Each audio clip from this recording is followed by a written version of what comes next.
Welcome back to the Deep Dive.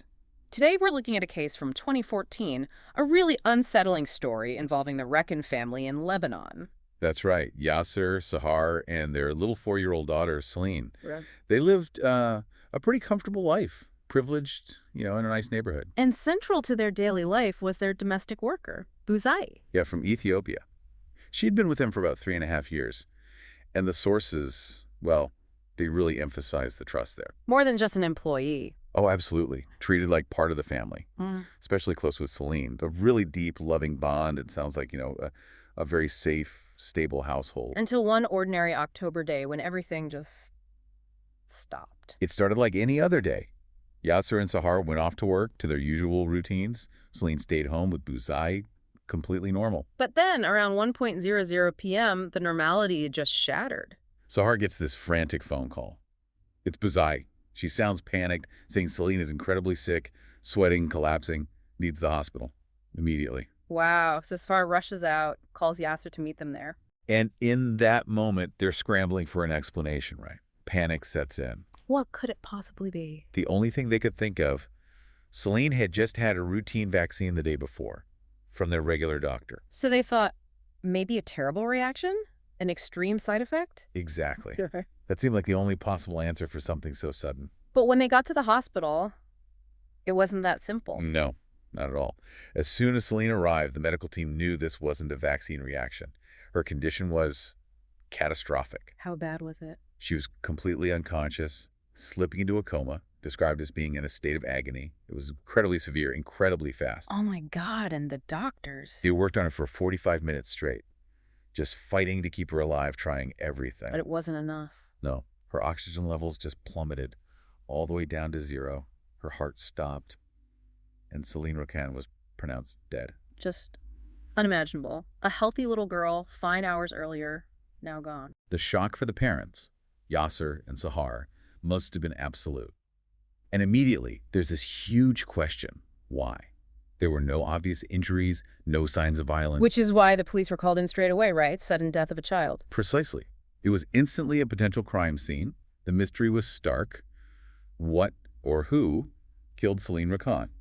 So let's unpack that initial phase. Because the killer was already, it seems, trying to control the narrative. That's right.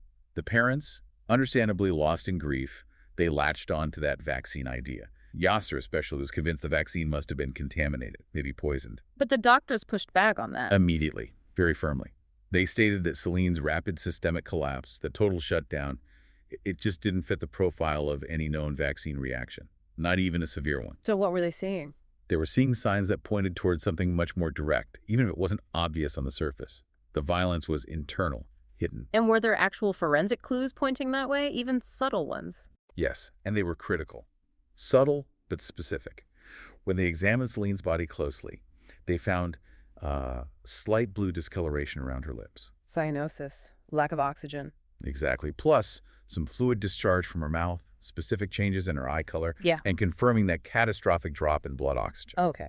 And what do those signs typically point to? Textbook indicators for asphyxia, suffocation or strangulation, something actively cutting off her oxygen supply. A medical event wouldn't present like that so suddenly, so completely. Right. And the toxicology report, did that shed any light? It added another layer, confusing one initially. It found high levels of paracetamol and caffeine in her system. Paracetamol and caffeine, did that cause her death? No, not directly, but finding them there was suggestive. It hinted at calculation. How so? Well, the presence of those drugs, it suggests maybe an attempt by the killer to muddy the waters, perhaps induce other symptoms, like cardiac issues or mask pain, to steer investigators away from suffocation, make it look like an internal failure. Wow. So not just the act itself, but planning a forensic diversion too. That's chillingly calculated. It really is. And here's where the manipulation becomes crystal clear. Remember that vaccine rumor? Yeah, the parents' initial theory. Turns out Bouzai herself planted that idea. While they were still reeling at the hospital, she subtly suggested the vaccine might be to blame, directing their grief and suspicion towards the doctor. She was managing the narrative from minute one, while Seline was basically still right there. It's weaponizing grief, weaponizing information. Incredible presence of mind in a terrible way. So if she was that good at covering her tracks, planting false leads, how did they catch her? Ironically, it was the family's own security measures. Yasser Rakaan had installed quite an advanced surveillance system in their home. The cameras. Exactly. The cameras inside the house became the key. So Yasser starts going through the footage. What does he find? He's looking for anything unusual in the hours leading up to the call. And he finds it. About an hour before Seline died, there's a critical moment caught on tape. What happened? Seline is seen leaving her own room. She goes into Bouzai's room. And then seconds later, she runs back to her room looking absolutely terrified. Terrified. So she must have seen something in Bouzai's room. That's the logical conclusion. A sudden flash of fear. It suggests she stumbled onto something she wasn't meant to see. Okay. What else did the cameras show? After that, Bouzai is seen moving around, heading to the kitchen. Seems like she's preparing something. And then, the crucial part. Which is? The power cuts out. Suddenly, the cameras go dead. Black screen. How long were they off? For about 20 minutes. A significant gap. That can't be a coincidence. Yasser didn't think so either. He actually found footage confirming Bouzai was the one who cut the electricity at the main switch. And when he confronted her about it... She had an excuse ready. Said she was nervous about changing a burnt-out light bulb because she'd had an electric shock before. But apparently her tension, her nervousness, it was palpable. Obvious she was lying. So she creates a 20-minute window, no cameras. What happens when they come back on? This is maybe the most chilling part. The power restores. Bouzai is seen going towards Seline's room. Seline is asleep in bed, completely covered by a blanket. Okay. Bouzai walks up to the bed. She reaches under the cover. And the footage clearly shows her touching Seline, seemingly to check if she's lifeless. Checking her work. It appears that way. And Yasser also noticed something else crucial. The pillow on Seline's bed. It wasn't in its usual place. It was shifted, disturbed, suggesting it had been used very recently and likely forcefully. So the theory forms suffocation with the pillow during that 20-minute power outage. Exactly. It fits everything. The lack of marks on the neck, the forensic signs of asphyxia, the shifted pillow, and the deliberate blackout. It all aligns. And her behavior. You mentioned the phone call to Sahar. Right. The video footage provided a stark contrast. On the phone, her voice sounded, distraught, panicked. But the camera captured her during and immediately after that call. Completely calm. Composed. Collected. The distress was pure performance for Sahar's benefit. Unbelievable. So Yasser takes this evidence to the police. He does. And when the police confront Bouzai with the camera footage, she does something surprising, at least initially. What's that? She confesses. Just calmly admits, yes, I killed Seline. Wow. Just like that. The family must have thought, okay, it's over. She admitted it. You'd think so. But it seems this confession was just another tactic. A temporary one. What do you mean? Well, despite the confession, the parents, maybe still clinging to denial or just overwhelmed, initially refused an autopsy. They felt, well, she confessed, what more do we need? But the investigators needed it. Absolutely. Forensic experts insisted. They needed to confirm the cause of death definitively, understand the mechanism, especially given the pillow theory, and they needed to understand why. And that's when Bouzai's story changed. Dramatically. She retracted the confession almost immediately, and then she started spinning these elaborate tales. Okay, what was story number 1, or rather story number 2, after the retracted confession? Story 2 was wild. She claimed she only confessed because Yasser, the father, had threatened her, and that some unknown Lebanese girl had slipped her a sedative in detention, coercing her. A sedative, and Yasser threatening her. Yes, but it gets weirder. She then claimed Yasser had a secret second wife, and that this secret wife hated Seline and was the real killer. Bouzai said Yasser forced her to confess to protect his secret marriage. A secret second wife. That's quite the plot twist. Did the police buy it? Not for a second. They checked detention logs, no record of any mystery Lebanese girl visiting her, and zero evidence of a secret wife. It was quickly debunked. Pure fabrication. So that story collapses. What does she do then? She pivots. Story number 3. This time she targets Yasser directly, but with a psychological angle. Okay, what was this one? She accused Yasser of making repeated sexual advances towards her over time, threatening her job, quitting deportation if she didn't comply. A very serious accusation. Extremely, and she tied directly to the murder. She claimed Seline walked in and saw them in some kind of compromising situation. And that triggered Bouzai. She claimed seeing that triggered a severe psychological flashback, linked to her own very real childhood trauma. Apparently, she had suffered sexual assault in Ethiopia, and horrifyingly, Her mother was murdered by the perpetrator. God, that's horrific. So that part was true. The trauma. Investigators confirmed it. The childhood trauma, the mother's murder, tragically real.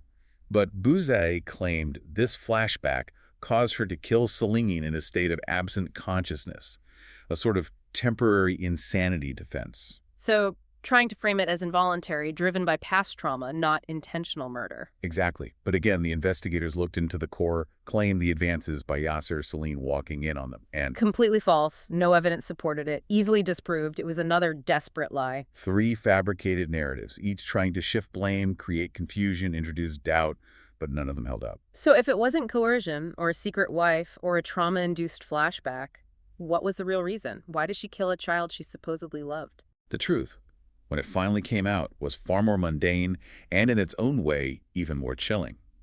It came down to greed. Greed how? The police did a thorough search of Bouzai's room in the Rakaan house. And they found something. They found a lot. Over the 3.5 years she'd been living there, building trust, being part of the family, she'd been systematically stealing from them. Stealing what? Vast quantities of stuff. Gold, money, clothes, even appliances. A huge stash hidden in her room. Wow. So that loving facade was hiding years of theft. Precisely. And then came the trigger. The Rakaan family was making plans to emigrate. Canada, right. Yes, which meant Bouzai's time with them, her access to the house, was coming to an end. She'd have to leave, and potentially leave her stolen goods behind, or risk discovery moving them. Okay, I think I see where this is going. Connect it to Seline running into her room terrified. That's the key.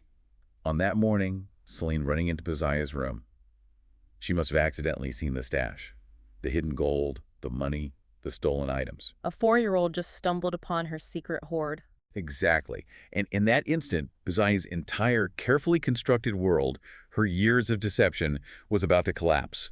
All because a child saw something she shouldn't have. And her calculation was, silence the witness. That appears to be the horrifying reality.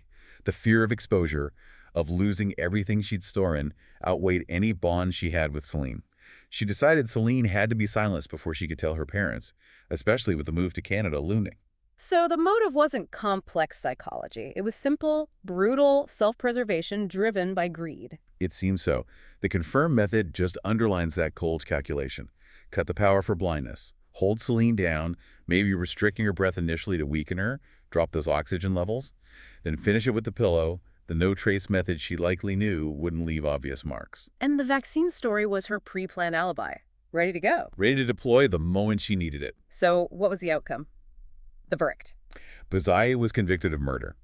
In Lebanon, the legal system doesn't use the death penalty, so she received the maximum possible sentence under those laws, 20 years of hard labor. 20 years.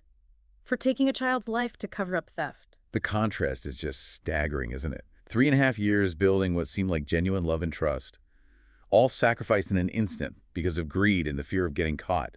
It's a chilling insight into how deep deception can run. It really synthesizes the whole case, doesn't it? The initial misdirection, the specific forensic clues hidden beneath the surface, the damning camera footage, those desperate fabricated stories, and finally, the simple, ugly truth of theft and fear. It really highlights how domestic settings, places we assume are safe, can conceal these incredibly dark secrets, and how trust, that fundamental human connection, can be utterly weaponized by someone with a hidden agenda, like years of systematic theft. The sheer scale of her theft over 3 years while maintaining that loving facade is just mind-boggling. It makes you think, doesn't it, about the hidden realities that might exist just below the surface in seemingly normal situations, and maybe consider the real cost of misinformation, like that vaccine rumor, when it's deliberately planted in a moment of crisis. Something for you to reflect on.